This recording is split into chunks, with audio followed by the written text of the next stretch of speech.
Anyways, I am not a night creeping rascal as much as you might think. No, I'm an ally of justice. What? An ally of justice? What does that even mean? Creep. But she claims she's not a thief because she hasn't stolen anything yet. It was just one of those impulse decisions that even if you let her off, she will continue to make over and over. So it's kind of incredible. Does this mean you're mad at me?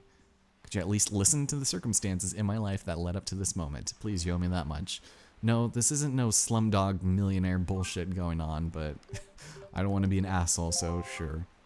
I was once the richest little debutante in this town. Do you know that? It's like, why should I care? But one day a monstrous bird came and took me away to a terrible place where I was locked up and held captive. It was the worst.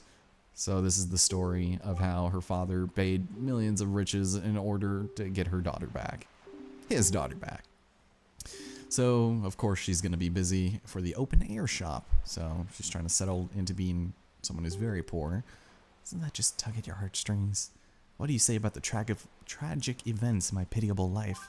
Well, I'd say you have the vocabulary of somebody who does not look like she is 9 or 10 years old, but it's terrible. To make matters worse, for some reason I still can't figure out that slob Maggie was the poorest girl in town, suddenly got filthy rich. Maggie of all people. Makes me so mad that I want to do something terrible, like murder her. Yeah, I understand. Then you'll let me go? Well, if you let her go, she will live to do this crime again and have the exact same conversation. So, no. I'm sorry. But why not? Well, honestly, you know, you're kind of cute even though you're a little stinky and your eyes are off center, but I'm honest. It's true, I know I'm quibbling over nothing, but being so poor weakens a person's very soul. Oh, boo-hoo, you're so goddamn predictable.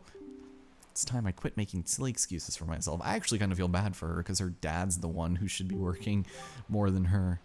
Thank you. Thanks to you, I didn't have to sink down to the level of a common thief, even though you literally just did. Never do anything like that again. What an amazing feeling. I've let all my worries out of my heart. Wow, I actually feel refreshed. All right, see you later. I will take absolutely no punitive actions for my actions. But for that, she gives us our fourth and final empty bottle. Bottles are great for carrying water and holding other things, you don't say. Don't look at me like that. I didn't steal it. It washed up on the shore, so I picked it up. Don't tease me like that. That was awfully defensive for somebody who claims to be innocent of all crimes and charges set against her. I wish my soul could be that beautiful. Oh, but it is. When you live in poverty, you can say the cheesiest thing without blinking an eye. Yeah. Goodbye, little ally of justice. Good luck to you. It's like, alright, I guess I'll let you walk past. No worries. I won't tell anyone that you just tried to rob your employer. That would only be terrible of me, right? Cool, so our final bottle, very well deserved, and there is one last thing that we're going to do regarding the quest for Maggie's love with her moblin lover, Mr. Mo, and that's to return over here for a bit of an altercation that might be a little unusual, and it borderline stems on racism. It makes me feel really uncomfortable. Oh boy. Honestly, you just don't understand. Open your ears. Silence, I'm telling you, we don't allow postmen here. Be gone. Be gone. Don't be ridiculous. I went through great trials and tribulations to go all the way to the Forsaken Fortress, returned with Mo's letter. I mean, goddamn, doing this in 5 minutes was not the easiest thing to do. Please be reasonable. Can you at least sign for the letter? Oh god, this guy's just incredibly unreasonable and an asshole. I actually really hate this side quest arc. Just acknowledge I was here. Yeah, all I do is just cough. Ah, foolish man, now you've made me angry. Cannot even look at you in the face any longer. I fear I might murder you. Go cool your feathers, sir. Well, what a wretched, unruly postman. I don't know anything about any Mr. Mo, yet he always comes here bringing his letters. Does this Mo think I'll let him lay a hand on my one and only daughter, Maggie? I don't care whose letters they are. They'll never reach her on my watch.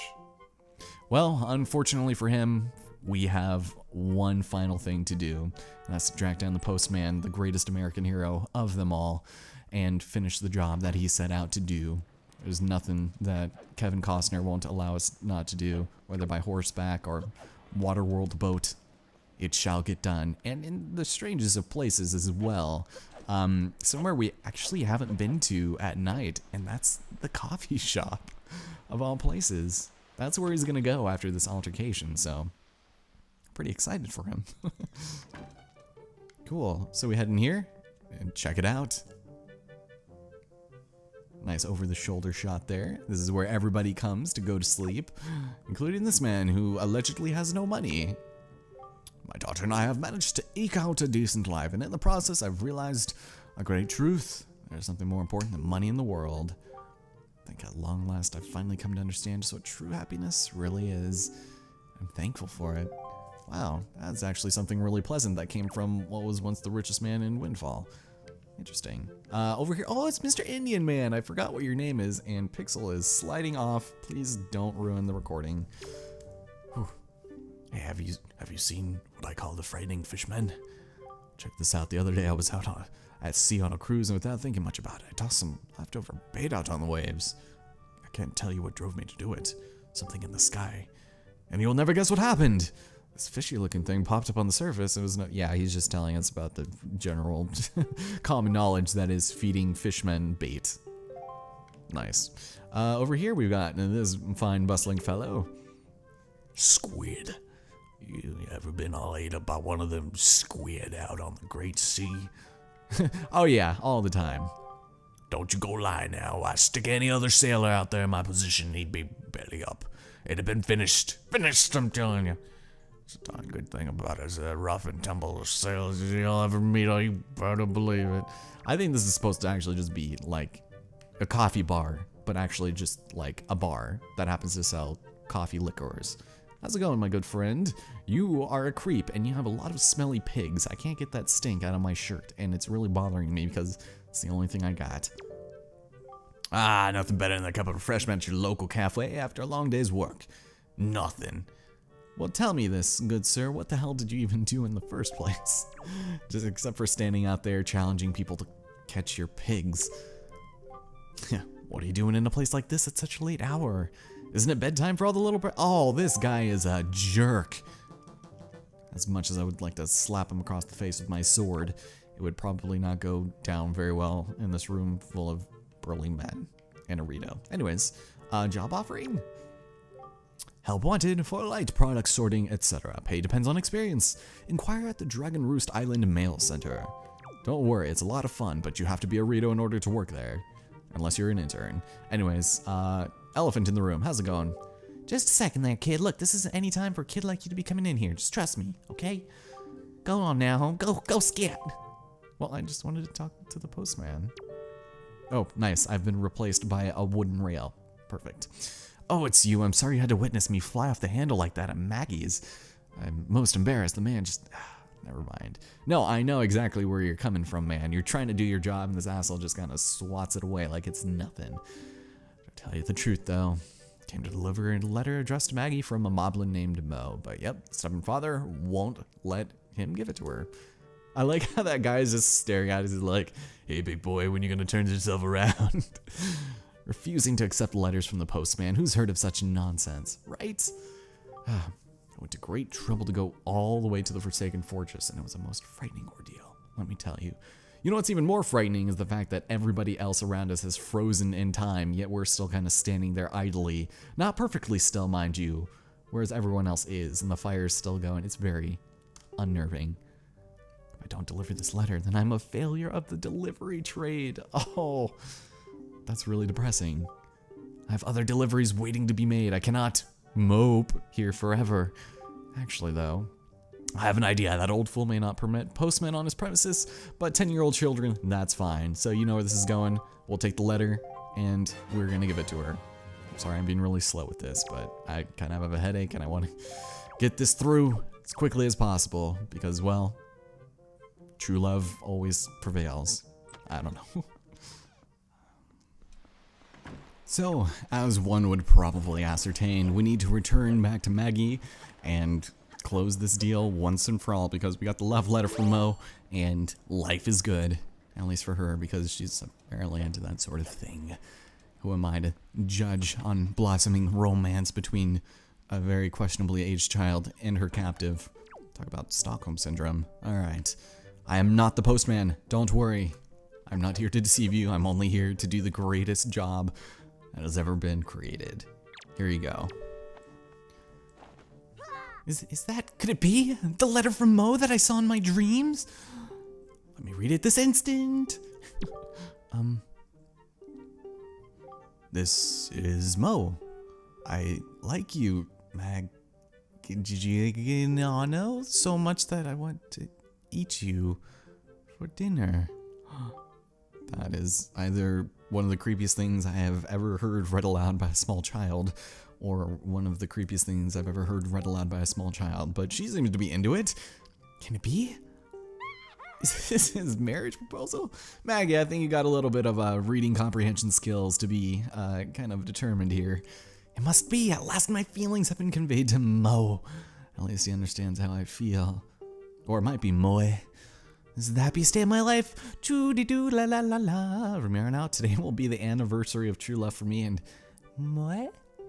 Oh, it completely slipped my mind. I must thank you for your role in this to commemorate the anniversary of true love.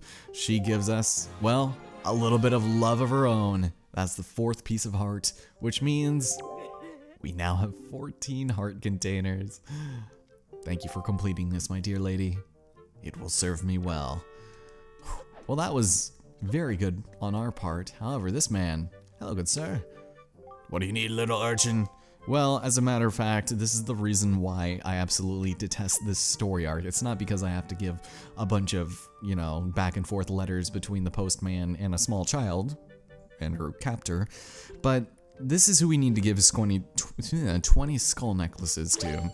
Because for whatever reason, the game made it a requirement to do this in order to get one of the treasure charts. So let's give it to him and see what we got. Huh?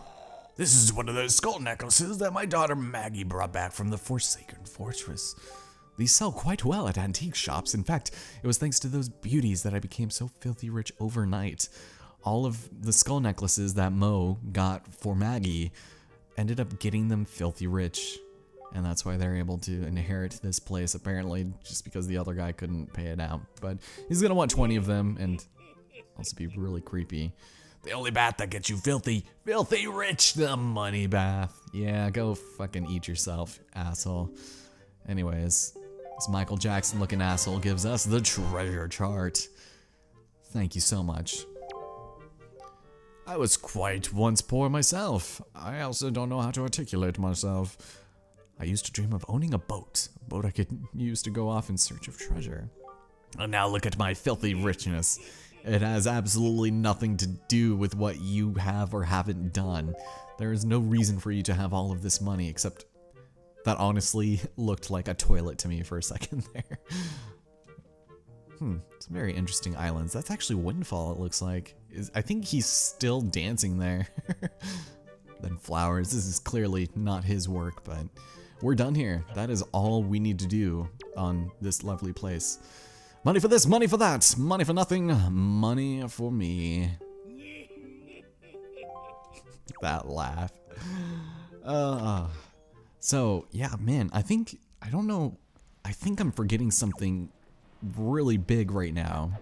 Or that might be it. I don't think I practiced getting the 15 heart pieces, or heart containers rather. So we're gonna leave this place for good. Done most of the things that I want to do right now. I will double check on that treasure chart in the auction house a little bit later. But for now, we'll go land on you, and we're going to cast ourselves a Song of the Winds. And this will take us directly over to Forest Haven. Now that we have the ability to transport ourselves across the sea in record time, well, I think we ought to bring it upon ourselves to do something nice for the Koroks now that we have that ability. And also an extra bottle to hold water. That's right, ladies and gentlemen. Essentially, one of the worst parts about this game, and especially the GameCube version, which was significantly more difficult, mostly because of your lack of a swift sail in that game, but we're gonna have ourselves a little bit of fun. Resuscitating a couple of dying, sprouting Deku trees. If you want to avoid this and not watch the video, I completely understand, but I promise I'll make it fun somehow, some way. I'll have a little bit of editing, it'll be cheery and fun, and we will enjoy ourselves. I'm gonna get more of these Bokobaba seeds because they are very good to sell against the asshole known as Beetle. Here, let me go and take that for you. Here we go. We don't need them. Anytime I come up to this place, I always just grab them. Because you could also get a blue potion with 20 of them as well, or I think it's 15? Something along those lines, but we'll just keep on going down over here. And run! Whew. Alright, alright. Yeah, now that the Forbidden Forest has been taken out, there's no Octoroks here, so that's nice. We'll head over here, and you actually need to head inside in order to get the sacred, sparkling LaCroix forest water. Check it out.